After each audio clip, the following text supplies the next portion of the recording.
Haven't spoken to you, not on camera at least, about Tyson Fury. I appreciate it's a little bit after the fact now, so we won't waste too much time. Not waste, but we won't dwell on it for too long. You, again, with your incredibly bad record of picking fights, picked Deontay Wilder to win that fight. Tyson Fury looked spectacular in stopping him in 7 rounds in Las Vegas. Surprised at his performance? Massively surprised. The added weight really, really helped.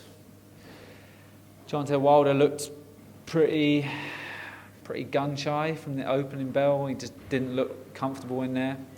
Whether that's Fury getting massively in his head, or him not having a... I mean, it seemed weird, the fact that he put on so much weight from the Ortiz fight in, was it 3 months?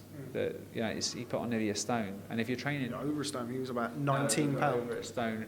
Oh, from the rematch, yeah, of course, yeah. But he put nearly a stone on from the because he had put a bit of weight on from the Ortiz fight. But I just don't see, if you're training twice a day and you're a heavyweight, you've never cut weight, why the sudden weight change?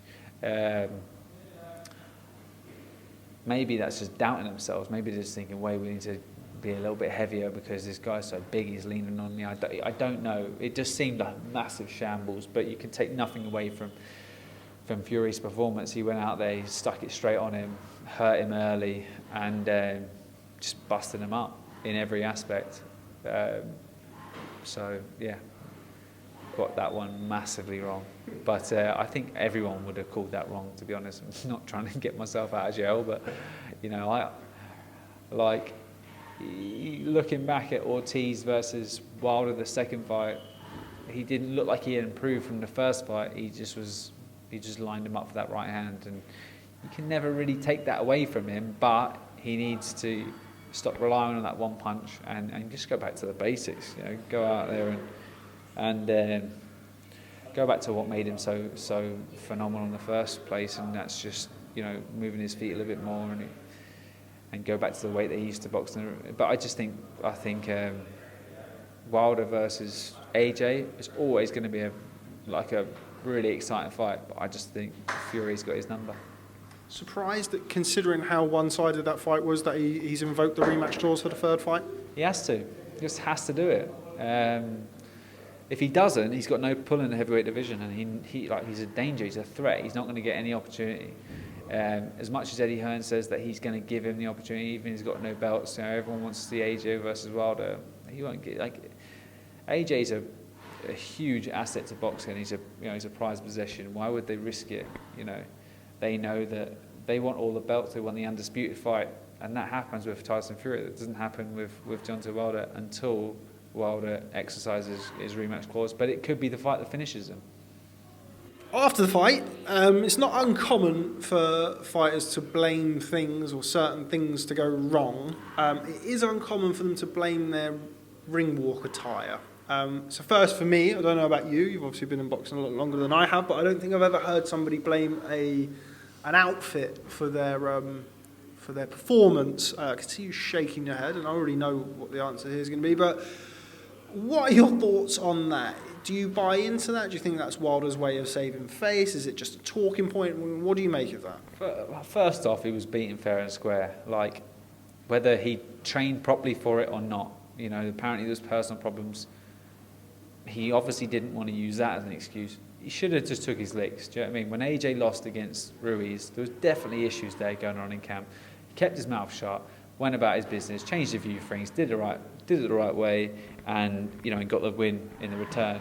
You know, to go out there and say it's a costume. I mean, if you are going to use an excuse, which he shouldn't have done, you could have said, well, he's got a massive swelling on his left ear, a big welt on it.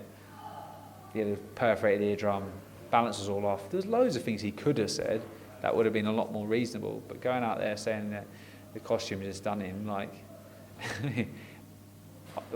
surely, you go and trial these things and make sure that you can walk in it and you don't get exhausted in it. But it seemed very strange. It certainly did. We won't waste too much time. First time I've heard of that, so yeah.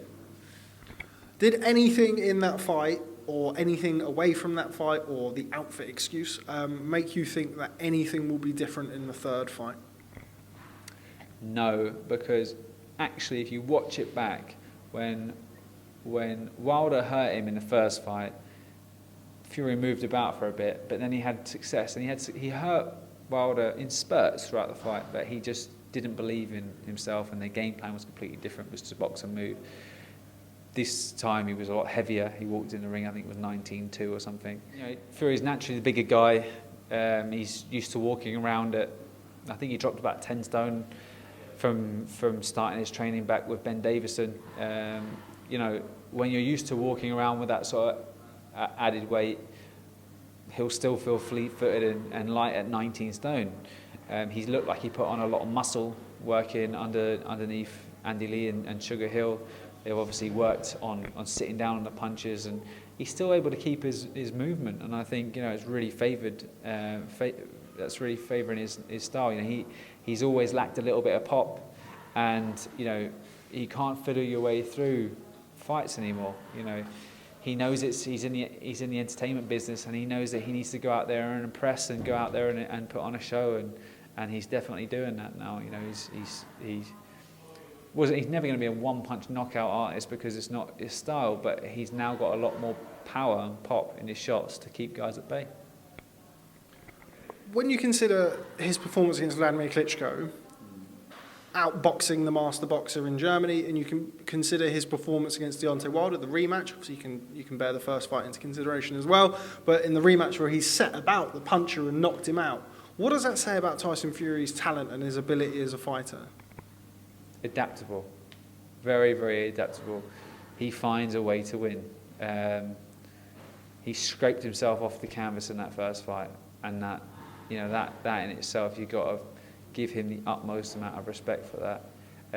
And he came away and came into that second fight knowing the things that he needed to improve on, and he's improved on them.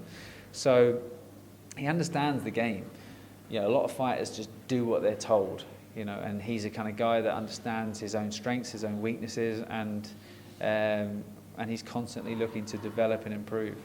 So his mindset, he's got a winner's mindset, and that in itself is a very hard man to beat.